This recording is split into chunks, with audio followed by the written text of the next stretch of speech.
नमस्कार मित्रों, अपन पढ़ रहे थे चौहान वंश। चौहान वंश में अपन ने चौहानों की उत्पत्ति से लेकर अर्णोराज तक क्लियर कर दिया था। अर्णोराज के बाद इसका बेटा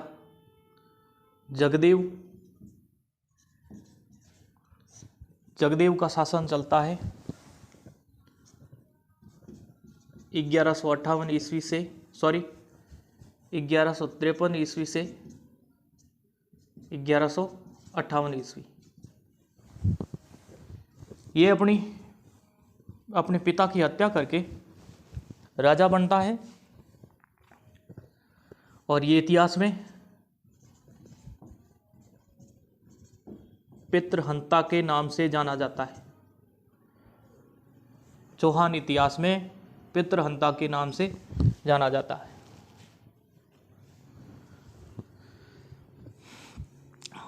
मैं आपको पहले ही बता चुका हूं कि अर्णोराज के 3 पुत्र थे, जगदेव, विग्रहराज चतुर्थ और सोमेश्वर।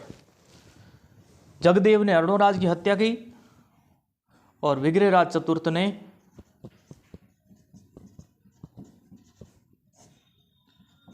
जगदेव की हत्या करके अजमेर का राजा बन गया। विग्रहराज चतुर्थ का शासन चलता है सन 1168 ईस्वी से 1158 ईस्वी से 1168 ईस्वी। तो जगदेव की कोई खास बात है नहीं, तो अपन विग्रहराज चतुर्थ को लेते हैं। और एक बात मैं ये कहना चाहता हूँ मित्रों, जो भी मेरे से जुड़ना चाहता है वो इस चैनल से जुड़े, क्योंकि पुराने वाले चैनल के अंदर कुछ प्रॉब्लम हो गई थी, इस कारण उस चैनल को डिलीट कर दिया गया है। और जो भी जुड़ना चाहते हैं वो इस चैनल से जुड़ जाए।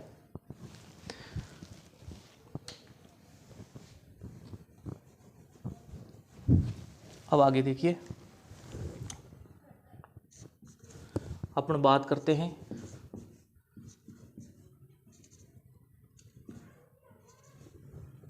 विग्रहराज चतुर्थ। 1158 ईस्वी से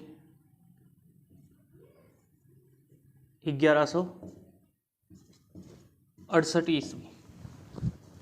सन 1158 ईस्वी से 1168 ईस्वी। इन्होंने सबसे पहले राजा बनते ही अपने साम्राज्य का विस्तार किया।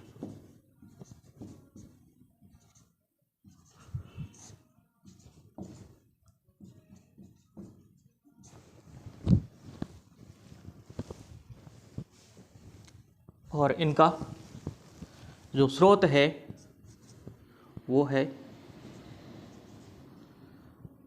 राजस्थान का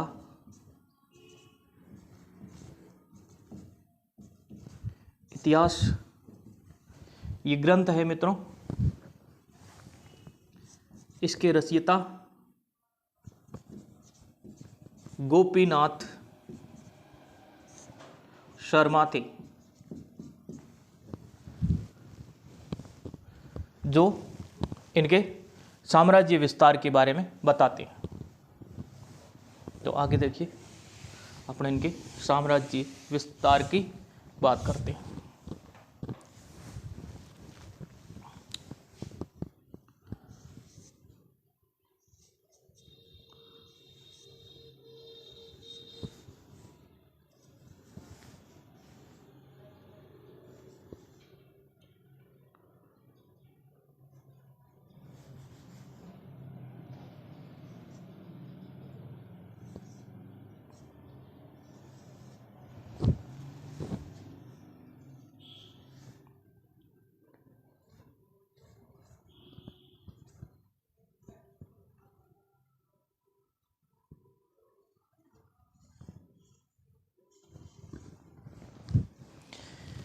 ये भारत का मैप है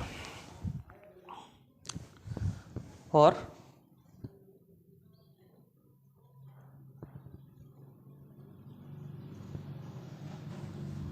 यहां पर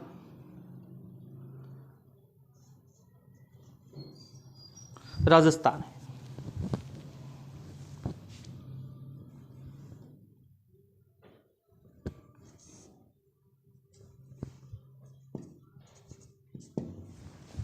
ये राजस्थान है और ये पूरा मैप भारत का है। तो विग्रहराज चतुर्थ ने अपने साम्राज्य का विस्तार करते हुए सबसे पहले इन्होंने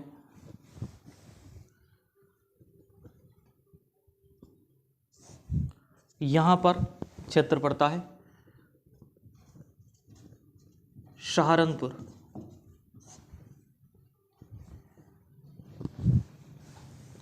पूर्वी साइड में सहारनपुर, यूपी तक अपनी सीमा बढ़ाई और उत्तर में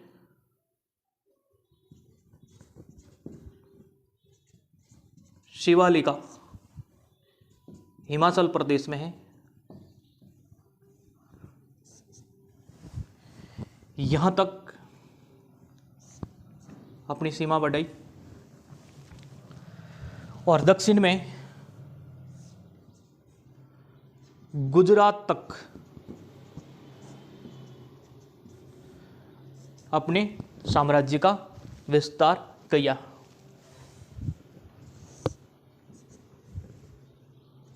अफगानिस्तान के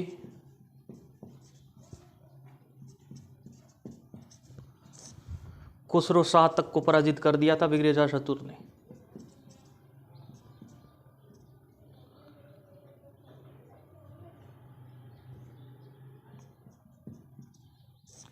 अफगानिस्तान के खुसरो शाह तक को पराजित कर दिया था।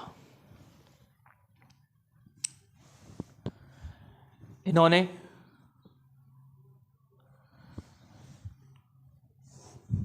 नाडोल के कुंतपाल को पराजित किया।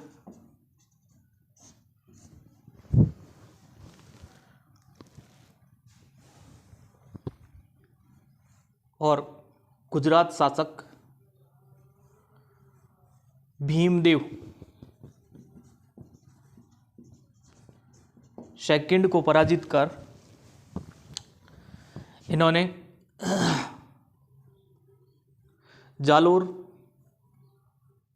पाली और नागौर के क्षेत्र छीन लिए थे। नागौर,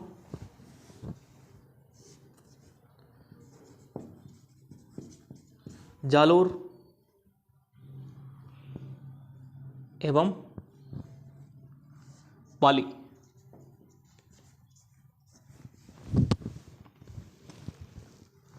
ये तो हो गया इनका साम्राज्य विस्तार।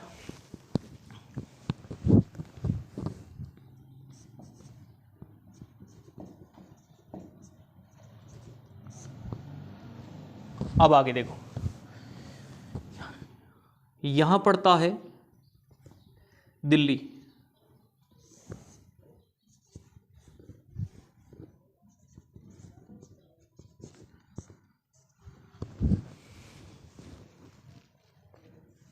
दिल्ली में एक शिलालेख मिला है, शिवालिका स्तंभ लेख। शिवालिका स्तंभ लेख। इस शिलालेख के अनुसार यह शिलालेख 1163 ईस्वी का है। यह शिलालेख 1163 ईस्वी का है। इस शिलालेख में विग्रहराज चतुर्थ की कुछ जानकारी है। इसमें यह बताया गया है कि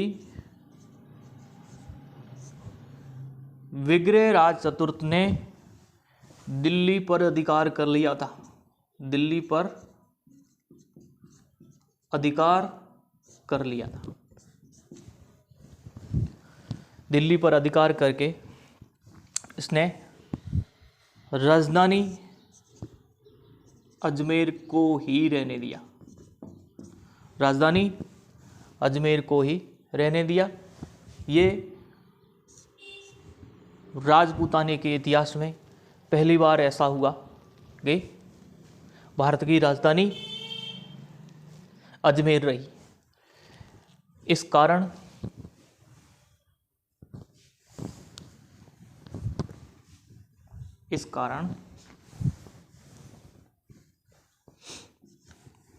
विग्रहराज चतुर्थ का काल चौहान, अजमेर के चौहान वंश का स्वर्ण काल माना जाता है। इस कारण अजमेर चौहान साम्राज्य का स्वर्ण काल माना जाता है। इस शिलालेख के अनुसार विग्रहराज चतुर्थ ने भारत से मुसलमानों का सफाया कर दिया था। विग्रहराज चतुर्थ ने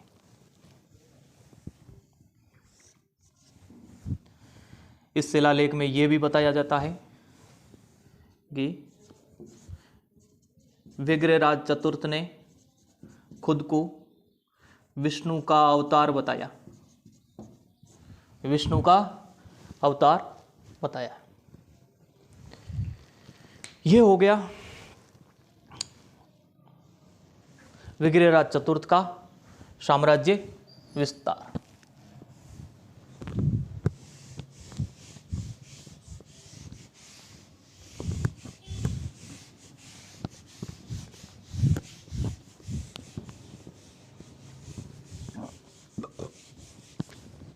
आगे देखिए, ये खुद शैव मत के थे, भगवान शिव को मानते थे और दूसरे धर्मों का भी सम्मान करते हैं। जैन श्रावक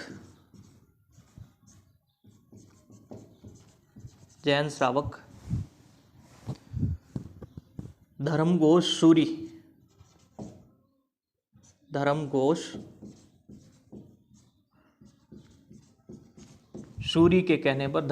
सूरी के कहने पर इन्होंने एकादशी के दिन पशु बलि पर रोक लगा दी थी।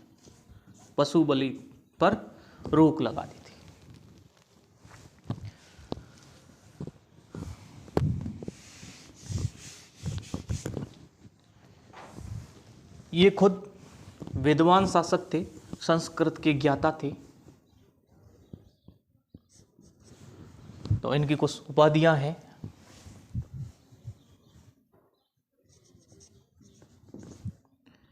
कवि बांधव,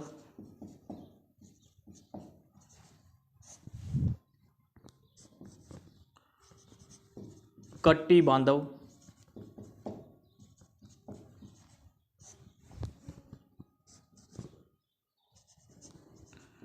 कविशु, बीसल देव,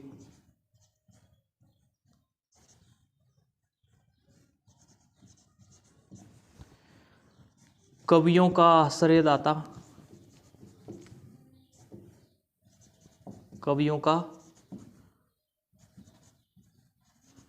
आश्रयदाता,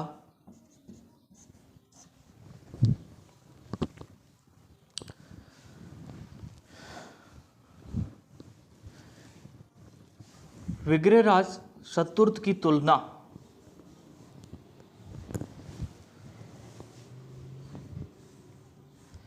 एक जर्मन इंडोलॉजिस्ट थे, किलहॉर्न।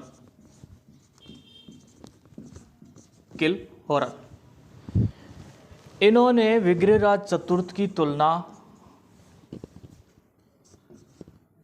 कालिदास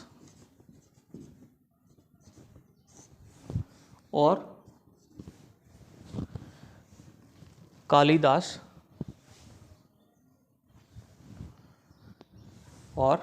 बहुभूति से की। कालिदास और बहुभूति से की।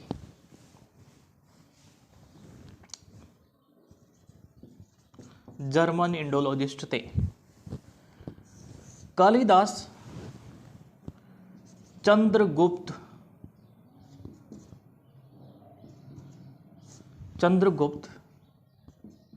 सेकंड के नवरत्नों में से एक थे और इन्होंने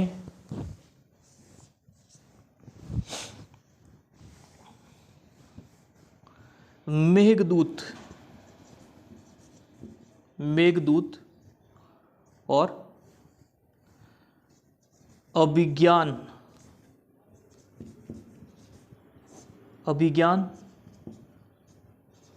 शाकुंतलम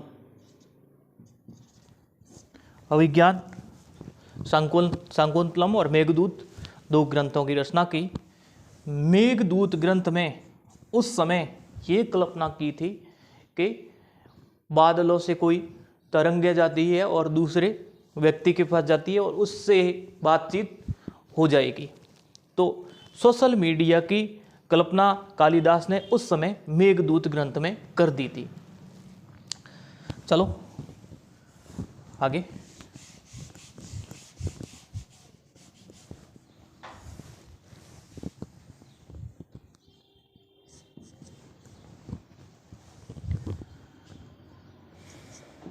पृथ्वीराज विजय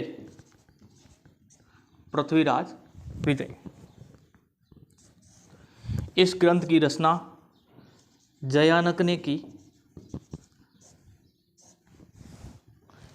ये ग्रंथ ये बताता है कि विग्रहराज चतुर्थ के बाद कवि की उपाधि निरर्थक हो जाएगी।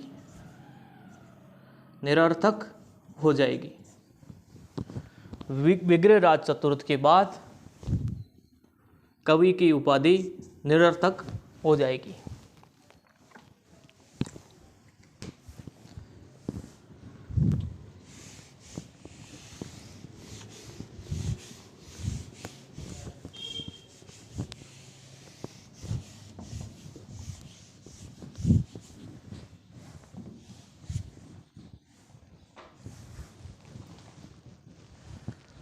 विग्रहराज चतुर्थ ने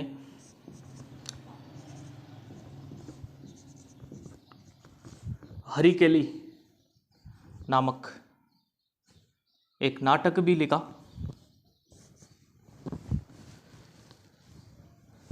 इस नाटक की पंक्तियां राजा राम मोहन राय स्मारक बना हुआ है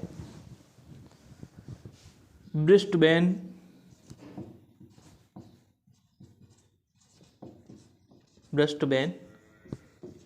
इंग्लैंड। ब्रिस्बेन इंग्लैंड में राजा राम मोहन राय का स्मारक बना हुआ है। हरिकेली नाटक की पंक्तियां वहां पर उत्कीर्ण की हुई है। राजा राम मोहन राय ने सन 1829 ईस्वी में भारत में सती प्रथा पर रोक लगाई थी। विदेश जाने वाले पहले व्यक्ति थे राजा राम मोहन राय। और हरिकेली नाटक की कुछ पंक्तियां विग्रहराज चतुर्थ ने अजमेर में एक संस्कृत पाठशाला का निर्माण करवाया।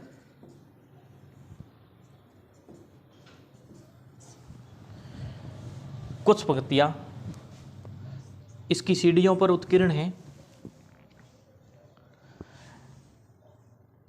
और इस संस्कृत पाठशाला को मोहम्मद गोरी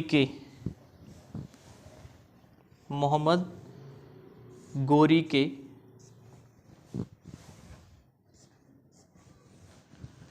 गुलाम कुतुबुद्दीन ऐबक कुतुबुद्दीन ऐबक।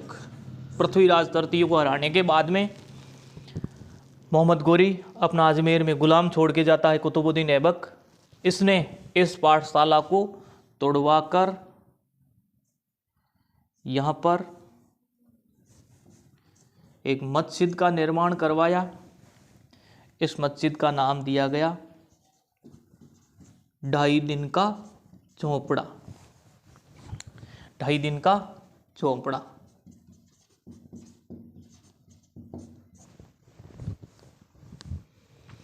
ढाई दिन का झोंपड़ा इस कारण नाम लिया क्योंकि पंजाब शाह का उर्स 2.5 दिन का लगता है। इस कारण कुतुबुद्दीन ऐबक ने इस मस्जिद का नाम 2.5 दिन का झोंपड़ा नाम दे दिया। और ये राजस्थान में पहली मस्जिद है। ये राजस्थान में पहली मस्जिद है। दूसरी मस्जिद राजस्थान में जालोर दुर्ग में अलाउद्दीन खिलजी ने निर्माण करवाया।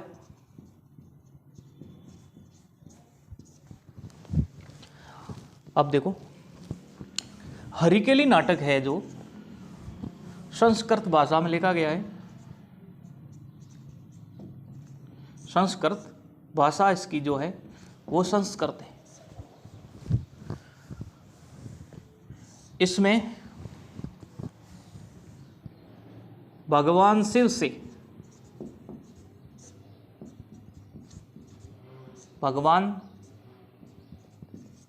से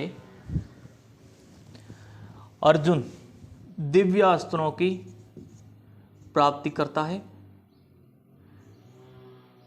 उसका सारा वर्णन इसमें लिखा गया है। हरिकेली नाटक के अंदर ये बताया गया है कि अर्जुन ने, भगवान श्री कृष्ण ने अर्जुन से कहा कि महाभारत युद्ध की तो ठहर गई, अब द्रोण, भीष्म और कर्ण जैसे योद्धा तुमको हरा देंगे। इस कारण तेरे को दिव्यास्त्रों की जरूरत पड़ेगी और इस कारण तू भगवान शिव की पूजा कर। तो अर्जुन भगवान शिव की पूजा शुरू की। अर्जुन ने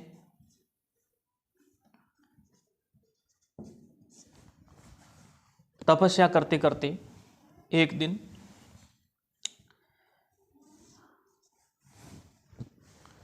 एक सुअर अर्जुन की तरफ दौड़ रहा है। अर्जुन ने यहां से तीर मारा और सुअर को खत्म कर दिया। जैसे ही एक तीर यहां पे लगा, ऑटोमेटिक एक तीर सुअर के और लग गया। अर्जुन जैसे ही चला तो सामने से एक कोई निषाद राज आ रहा है। निषाद आ रहा है। अर्जुन ने कहा ये तीर, ये शिकार मेरा है। इस निषाद ने कहा ये शिकार मेरा है। अर्जुन का पहला तीर मेरा है, निषाद ने कहा पहला तीर मेरा है। अर्जुन ने कहा मेरे से तेरे पहले कोई तीर चला ही नहीं सकता। निषाद ने कहा तो युद्ध कर ले, पता चल जाएगा। दोनों के बीच में युद्ध होने लगा।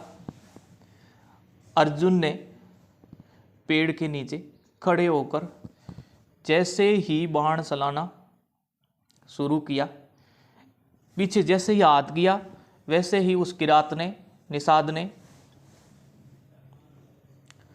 अर्जुन को बाणों से यहां पर बंदी बना दिया। अर्जुन ने कहा मेरे को हराने वाले 3 ही लोग हैं, भीष्म पितामह, द्रोणाचार्य, भगवान इंद्र और चौथा वो तो भगवान शिव हो सकते। द्रोणाचार्य आप हो नहीं,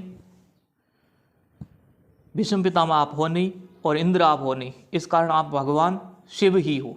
तो कि इंद्र क्यों नहीं? क्योंकि मैं भगवान इंद्र की पूजा कर ही नहीं रहा था। तो आप साक्षात भगवान शिव हो और भगवान शिव को मेरा साक्षात प्रणाम। तो जैसे ही प्रणाम किया भगवान शिव प्रकट हुए और इन्होंने अर्जुन को दिव्यास्त्र दिए, पाशुपात अस्त्र समेत। ये वर्णन सारा का सारा इस सारिकेली नाटक में लिखा गया है, जो इस नाटक की भाषा संस्कृत है। अब आगे देखिए,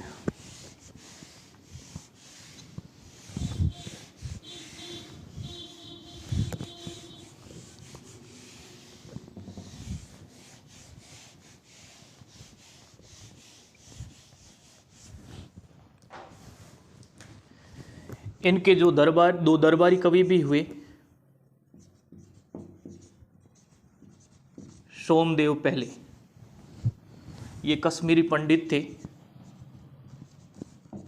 कश्मीरी पंडित थे।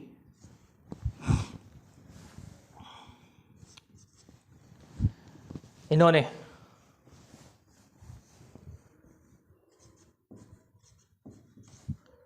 ललित विग्रहराज ग्रंथ लिखा।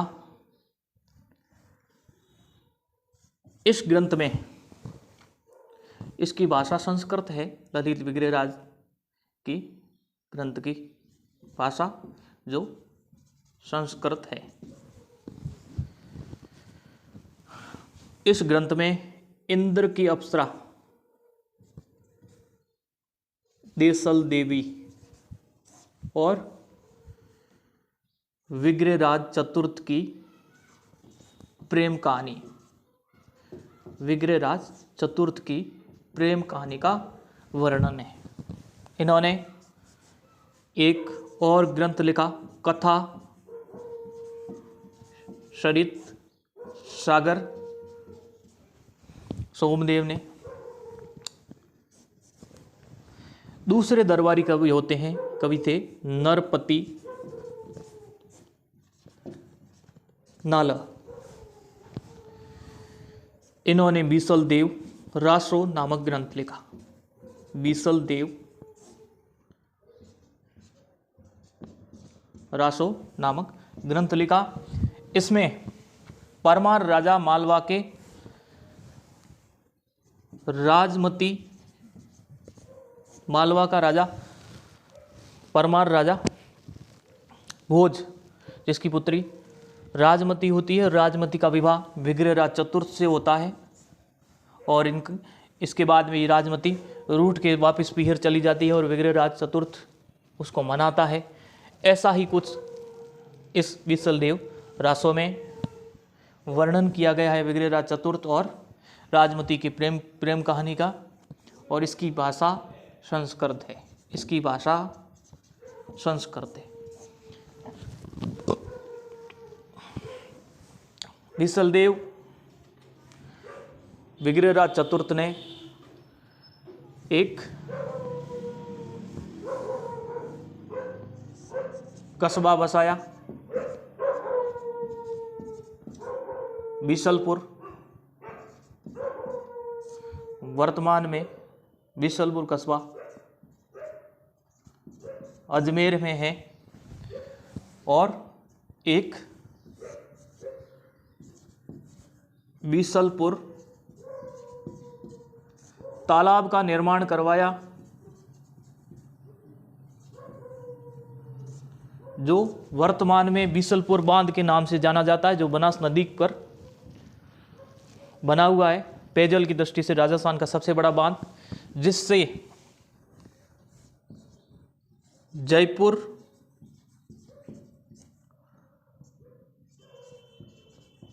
अजमेर और टोंक को पेयजल आपूर्ति होती है। और बीसलपुर बांध ये टोंक जिले में बना हुआ है। इसका निर्माण टोंक जिले में किया गया। इसके बाद में सन 1168 ईस्वी में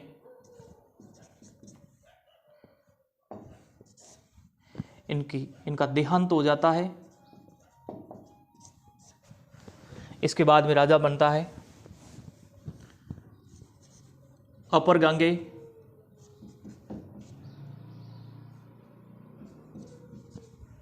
इनका कुछ खास काम है नहीं, इन्होंने कुछ भी था ऐसा कुछ इनका कोई वर्णन नहीं मिलता है।